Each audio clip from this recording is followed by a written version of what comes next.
Hey, what's happening? Welcome back to Logical Republican. Thank you for stopping in again. Really appreciate it. Again, if you like what you see, like what you hear, please hit that like button, the subscribe button, the share button. They are all right there and ready to be clicked. Well, I'm back. Yes. Now, I hope you might have had a chance to watch some of the Cuba videos that I've posted over the last week and a half or so. Internet connections in Cuba are atrocious and kind of ranks up there with my filming skills, which are pretty atrocious as well. So this really is going to be a talk about U.S. immigration, customs, getting back into the country, and all of that. So for some crazy reason, I decided to go to Cuba. I don't know why. I think I had always wanted to go there. I'm not really a big fan of the food or the weather, but nonetheless, I always thought that it would be kind of cool to go to Cuba, basically because I don't really know anybody who's ever been there. I mean, I know people have gone, and usually what they've done is they've gone up through Canada, and then wink, wink, they get a flight to Havana and blah, blah, blah. Well, years ago, Obama opened up relations with Cuba again. And I was just kind of perusing on various airline websites, and I saw that Southwest flew to Cuba. Who knew, right? Southwest Airlines, like the Southwest Airlines, flies to Cuba. So I took a flight and then took a flight, and then there's a flight that goes from the Tampa airport to Havana direct, and it's like an hour and a half. It's literally like flying from San Jose or San Francisco to Portland or Seattle. I mean, it's literally like that short, maybe even shorter. Maybe like San Jose to San Diego. Anyways, so you have to have a visa, and then they have you do this paperwork. And I did all my research on what do I need to go to Cuba. Well, I said you need a visa, and you can do that at the airport. I called Southwest Airlines. They said, oh, sure, you can either do it online. It costs like $75 or something, or you can do it at the airport. You just fill out the paperwork, you pay the money, and all is good. So I think, okay, fantastic. I buy the ticket. I wind up at the airport, and I fill out, said paperwork at the Southwest counter. Fill it all out. And then I go, right? I get on a plane, and it's like, 98% Cuban Americans going to Cuba. And it's kind of a raucous flight because, you can tell there's some emotions involved because some people probably haven't been there like since they escaped. And that is the truth, escape. So anyways, I get to, I land in Havana. I get through the customs, and you go outside, and it's kind of like any third world country where it's a free-for-all of, people trying to sell you stuff, people trying to rip you off, people trying to give you a taxi ride, blah, blah, blah. Anyway, so you probably saw the video where I changed the money. I actually did get a pretty good rate. And then, walking around Cuba. Now, Cuba, outside of North Korea, is probably the only other country on planet Earth where people have no shot. I mean, I'm sure there's probably some poor countries, elsewhere that are always going through civil war. But you've got literally no shot at Cuba because it's a communist-run country. It's a police state. To get out, you have to escape. It's not like a Cuban can get their passport and decide to take a weekend trip to Puerto Rico or the Caymans. Can't do it. Cannot do it. I was talking to a lady at the airport, and she said that she was in the water at the beach, and the police told her that she could not go in the water higher than her waist. Can't go past your waist in the water in Havana Bay. And it's like, what the hell? What is she gonna do? Swim to Miami? Really? I mean, it's pretty crazy. The running joke around Havana to the locals that'll actually talk freely is Havana has 2 million people, 1 million poor people and 1 million cops. It's, you can tell who has family in the States because they wear Nikes. Everybody else is just slumming it. Communism does not work. Now, the political side of it is kind of funny because, people think there's this big kumbaya between, there's no color lines in a place like Cuba where everything is free and blah, blah, blah, blah, blah. Well, I had a couple waiters in restaurants that were able to speak pretty darn good English. I had one guy who actually said he was a huge El DeBarge fan. Again, go figure, right? He said that they used to listen to Miami radio back in the day when AM radio was a thing. Anyways, so I had a couple waiters who were telling me that it's even worse if you're black in Cuba because there is a distinct divide between opportunities between, what they say are black and white in Cuba. Now, you might say, oh, but they're all Hispanic.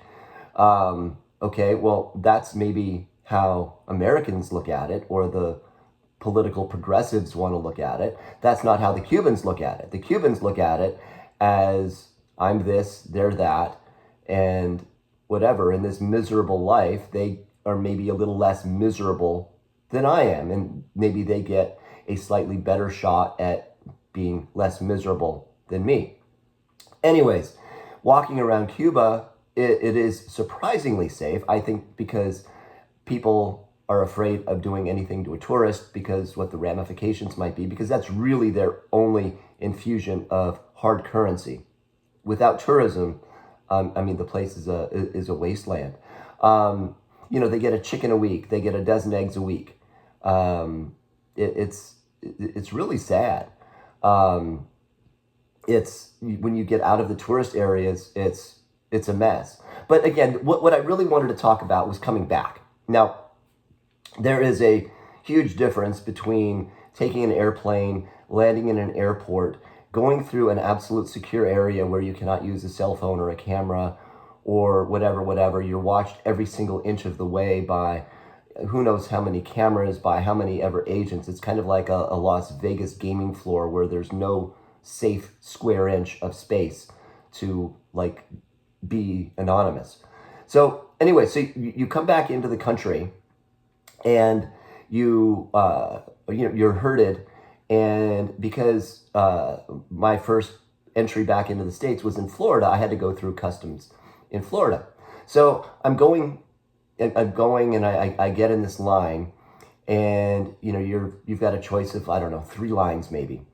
And I clearly picked the wrong line. So I had filled out my customs form, and my customs form said, what did you bring back? And I said, well, I brought back, some shirts, and I brought back some handcrafted knickknacks, and then I brought back 2 cans of beer. Now, everything that I had read was you can't bring cigars, and you can't bring rum back into the country. Those were the 2 things that you could not bring back. It's a total embargo against Cuban cigars and Cuban rum. Okay, fine. I actually liked the Cuban beer. The Cuban beer was actually darn good. So I brought a couple cans back just to kind of save for a special occasion. So me being the honest person that I am, on the customs form, they said, what did you bring back? And I wrote it all out. And then I wrote 2 cans of beer. So I'm noticing that the line that I'm in, the guy who's the actual customs guy who stamps your passport, is sending half the people one way or the other. And I'm thinking, oh no. Anyway, so I get up to the guy and he says, so how was your trip? Good. Why'd you go there? I said, I'd never been, always wanted to go. Blah, blah, blah. Small talk. And he said, so did you bring back any tobacco or alcohol? I said, well, I brought back 2 cans of beer. He said, you can't bring beer into the country. I said, why not? I said, I thought it was only rum. He says, no. Any tobacco, which means cigarettes, cigars, any alcohol, which means rum, whiskey, beer, anything made in Cuba, can't go. Follow me, you're going to the room. So I have to go to the room to sit because I brought 2 cans of beer. Meanwhile, 8 million people are bum rushing the border and getting EBT cards in New York for $13,000. But I can't bring 2 cans of beer back into the country. So anyway, I go to the room and I'm sitting there, and it's probably a 20-minute wait. And then another customs agent comes over to me and he says, is this you? I said, yes. He said, where are your bags? I said, probably over there. He says, let's go get your bags. So I had 2 bags. I go get my bags and I bring them over. And then he's opening my bags and he's looking through it and he goes, okay, so here's the beer. He goes, so do you want to pay a fine or do you want us to toss it? And I said, just toss it. I'm not paying a fine for, 2 cans of beer. Anyways, as he rifles through my entire suitcase, he opens up, everything that I bought. I had a small thing of prescriptions in there. He opens that up to make sure that, I don't know why, but anyways, he looks through there. And then he starts telling me, he said, so, or he asked me the question, he goes, so do you have a State Department approval to go to Cuba? I go, no, why? He goes, you understand Cuba's a non-friendly. And to go to Cuba, you have to have permission from the State Department. So I asked a rhetorical question. I said, so you're telling me that everybody here has like approval from the State Department to get off that plane from Cuba? And he didn't really answer, but he said, the rules are that you need approval from the State Department. I said, but Southwest Airlines told me I only needed a visa. He says, yeah, because they're trying to sell you tickets and the visa is not for us, it's for them. So Cuba gets that $75 or whatever. I said, look, sorry, dude, I didn't know. Okay. I mean, I just wanted to go there. I wanted to get away. I'd never been there. It was on the bucket list. And I saw that Southwest sold tickets. And he says, well, you can't do it. There's nothing I can do here, but I just want to let you know that we've, taken photocopies of all your travel documents, of your passport, of your driver's license, blah, blah, blah, blah, blah. And that you might get a visit from the FBI sometime in the next couple of years and be fined up to $250,000 for going to Cuba without permission from the State Department. What the heck? So I can't go there, spend money, support the local economy, bring back 2 cans of beer, get away, clear my mind, make some videos, yet 8 million people can bum rush the border. Show me where the logic is in that, right? I have to go through a basic proctology exam to get back into my own country, but we can have people who have no business being here treated to food, clothing, healthcare, a roof over their head. Yeah, that's fair, right? Something's got to be done. I don't know what it is, but I get it. The Border Control is just doing their job. I appreciate what they do. I have no qualms with what I went through. My gripe is that it's an uneven playing field, and that because I am a U.S. citizen and I did it the right way and I'm coming back through, and all of the other people who were traveling were going through the correct channels and like not showing up on a sailboat on a beach, we're the ones that have to go through the proctology exam. So anyways, just kind of a rant and a gripe. Hope you like what you see, like what you hear. We will see you again hopefully tomorrow. And hit the subscribe button and the like button. I would greatly appreciate it. And we'll see you then. See ya.